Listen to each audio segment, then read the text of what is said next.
What's up everyone, and welcome to Monday's edition of Reptile News. I'm finding it so hard to get going today. It's just absolutely ridiculous. I've been working all weekend long and I'm just, I want to go to bed right now. Now we're going to start off today in Florida. In fact, we're going to spend much of our day in Florida, but we're going to start off with a woman who lost her arm in an alligator attack. Apparently Saturday, an alligator had bit her twice, severing her arm just above the elbow. The alligator was eventually captured and euthanized. And I've obviously got so many problems with this story. I mean, it's severely unfortunate, but when you go swimming up a river away from the populated area, what are you going to expect happens? There's alligators in Florida, there's mountain lions in California, there's big ass wasps in New York. I think you should just assume that when you go out away from people into the wilderness that you could possibly encounter these things, and you need to take the proper precautions to ensure your safety while you're there. Now, as I said, it is extremely unfortunate that this woman lost most of her arm, but it is also equally unfortunate that the animal had to be put down. And now we're going to jump right over to Maryland, where we talked about the house infested with the black rat snakes before. Well, apparently the judge is finally going to sit down and look at this lawsuit. You see, the homeowners bought a house and they found many snakes in the house. And when we talked about this before, our problem wasn't the homeowners buying a house. It wasn't the snakes in the house. It wasn't the fact that they believed the realtor and the sellers knew about this snake problem after speaking to previous people that lived in the house. The biggest problem with this story that I felt last time we talked about it was the exterminators saying, I believe they had to burn the property and let it sit for 15 years to take care of the snake problem, and the sheer amount of money that they spent on this extermination effort for nothing. Well, now the people are suing for $2 million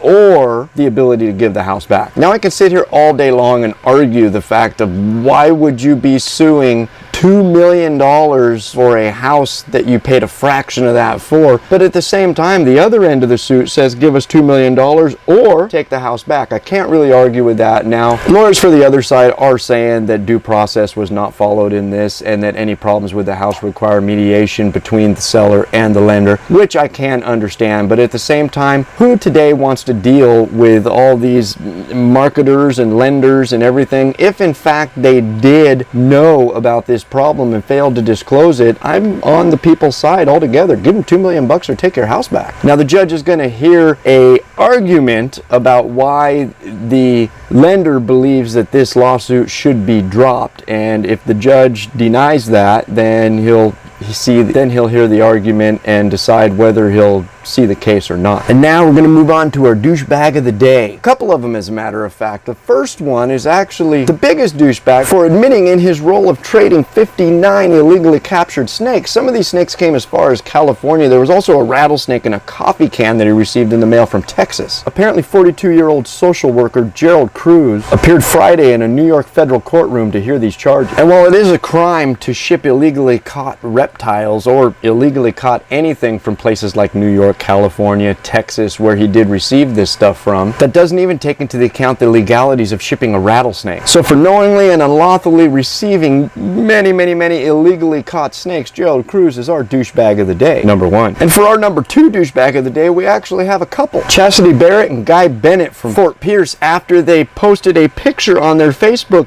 page. Stupids.